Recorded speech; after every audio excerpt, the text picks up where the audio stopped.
সাম্প্রতিককালের একটা আলোচ্য বিষয় জাতীয় এবং আন্তর্জাতিকভাবে র্যাপিড অ্যাকশন ব্যাটালিয়ন। এই র্যাপিড অ্যাকশন ব্যাটালিয়ন অসংখ্য হত্যাকাণ্ডের সাথে জড়িত। মানবাধিকার লঙ্ঘনের কারণে ইতিমধ্যে আমেরিকা যুক্তরাষ্ট্র কর্তৃক তাদেরকে উপর নিষেধাজ্ঞা জারি করা হয়েছে। জাতিসংঘেরও মানবাধিকার বিষয়ক যে কমিটি, তারাও র্যাবের কর্মকাণ্ডের প্রতি বিরূপ মনোভাব পোষণ করে। এই সমস্ত কর্মকাণ্ড বিচারণ করে এই কমিটি র্যাবকে বিলুপ্ত করার জন্য সুপারিশ করেছে। পুলিশ কর্তৃক যাকে যখন খুশি ইচ্ছা গ্রেফতার, আটক, তুলে নিয়ে যাওয়ার পর অস্বীকার করা, অতঃপর আইন বিধানের বিধি তোয়াক্কা না করে যতদিন খুশি আটক, গুম করে রাখার যে একটা অপসংস্কৃতি গত 16 বছরে ফ্যাসিবাদী সরকার নিয়মে পরিণত করেছে। ক্ষমতার অপব্যবহার রোধ, দায়ীদের শাস্তি ও ক্ষেত্র বিষয়ে পুরস্কার প্রদানের নিমিত্তে পুলিশের গ্রেফতার তথ্য বিষয়ক একটি ফর্ম তৈরি করতে হবে। প্রত্যেক গ্রেফতারকৃত ব্যক্তির জন্য একটি করে ফর্ম পূরণ করতে হবে। সেখানে সংশ্লিষ্ট গ্রেফতারকারী কর্মকর্তা এবং ভারপ্রাপ্ত কর্মকর্তা এবং ইউনিট প্রধান স্বাক্ষর করবেন সেই ফর্মের একটি কপি গ্রেফতারকৃত ব্যক্তিকেও প্রদান করতে হবে। এর মাধ্যমে প্রতিটি গ্রেফতারের স্বচ্ছতা থাকবে এবং প্রয়োজনীয় দায়ী কর্মকর্তাদেরকে জবাবদিহির আওতায় আনা যাবে।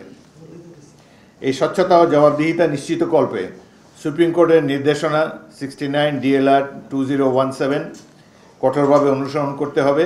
ব্যত্যয়ে সংশ্লিষ্ট পুলিশ কর্মকর্তা ও কর্মচারী ফৌজদারি অপরাধী বলে গণ্য হবেন। পুলিশের সকল পর্যায়ে এবং ফোর্সের ক্যারিয়ার প্ল্যানিং থাকতে হবে। এটা আমরা পুলিশ কমিশনের মাধ্যমে বা পুলিশ সিনিয়র কর্মকর্তাদের মাধ্যমে এটা আমরা এনশিওর করব। বিষয়টিকে যথার্থ গুরুত্ব দেওয়া হয়েছে।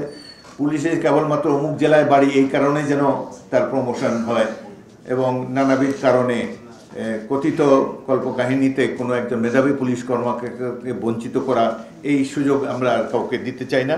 সুতরাং ক্যারিয়ার প্ল্যানিং থাকবে এবং এর ক্যারিয়ার প্ল্যানিংয়ের ক্ষেত্রে প্রতিটি পুলিশ সদস্যের প্রতি যাতে ন্যায় বিচার করা হয় তার জন্য আমরা গুরুত্ব আরোপ করেছি।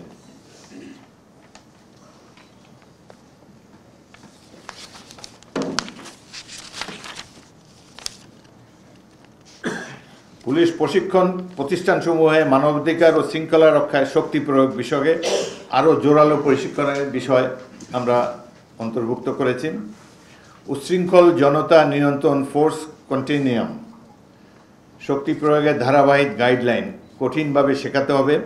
সর্বনিম্ন সমানুপাতিক আইনসিদ্ধ শক্তি প্রয়োগ করার বিষয়ে প্রশিক্ষণে গুরুত্ব দিতে হবে। তাছাড়া মব সাইকোলজি বিষয়েও প্রশিক্ষণ দিতে হবে। পুলিশের প্রশিক্ষণ প্রতিষ্ঠানসমূহের বর্তমান অফিসার ও ফোর্সের জন্য ডাম্পিং স্টেশন হিসেবে পরিচিত, কিন্তু বিভিন্ন অভিযোগে অভিযুক্ত এবং অপছন্দের কর্মকর্তাদেরকে সেখানে বদলি করা হয়, অথচ ভালো প্রশিক্ষক ছাড়া সঠিক প্রশিক্ষণ সম্ভব নয়। এই প্রেক্ষিতে তথায় কর্মরত প্রশিক্ষকদের বিভিন্ন ভাতাসহ অতিরিক্ত সুযোগ সুবিধা প্রয়োগ করতে হবে। এর মধ্যে ভালো অফিসার ও ফোর্সকে পদায়ন করে সেখানে উন্নত প্রশিক্ষণ নিশ্চিত করা যাবে। বর্তমান পুলিশের নিয়োগ ক্ষেত্রে 4টি এন্ট্রি পয়েন্ট রয়েছে: কনস্টেবল, সার্জেন্ট, সাব ইন্সপেক্টর ও এএসপি।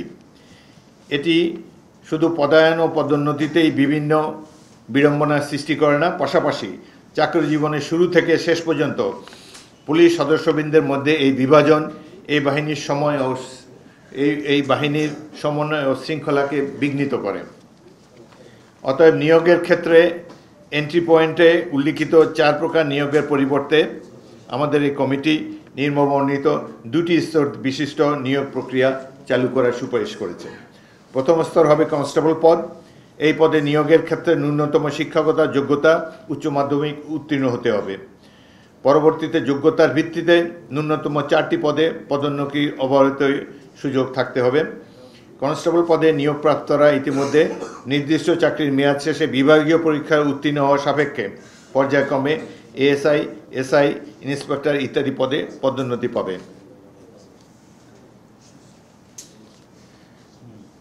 ক্যাডার ভিত্তিক পদসমূহে নিয়োগে বর্তমান বলবৎ সরাসরি 67%, পদোন্নতির মাধ্যমে 33%। এই নিয়মেই পূরণ করতে হবে। এর ফলে অফিসার ও ফোর্সের মধ্যে দূরত্ব কমবে এবং বাহিনীর শৃঙ্খলা এবং কমান্ড শক্তিশালী হবে। পাশাপাশি প্রতিযোগিতা বৃদ্ধির ফলে মেধার বিকাশ ঘটবে এবং পেশাদারিত্ব বৃদ্ধি পাবে। দ্বিতীয় স্তর হবে পুলিশের সহকারী সুপার অর্থাৎ এএসপি পদে। বিসিএস পরীক্ষার মাধ্যমে এই পদ পূরণ করা হবে।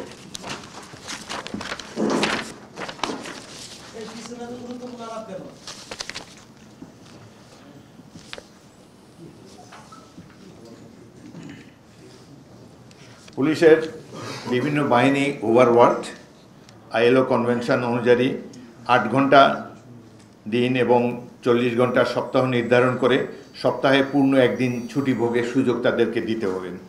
তবে রাষ্ট্রীয় বা জরুরি প্রয়োজনে এবং অতিরিক্ত সময়ে দায়িত্ব পালন করতে হলে আন্তর্জাতিক ও সার্বজনিক বিধি অনুসারে তাদেরকে অতিরিক্ত ভাতা প্রদান করতে হবে।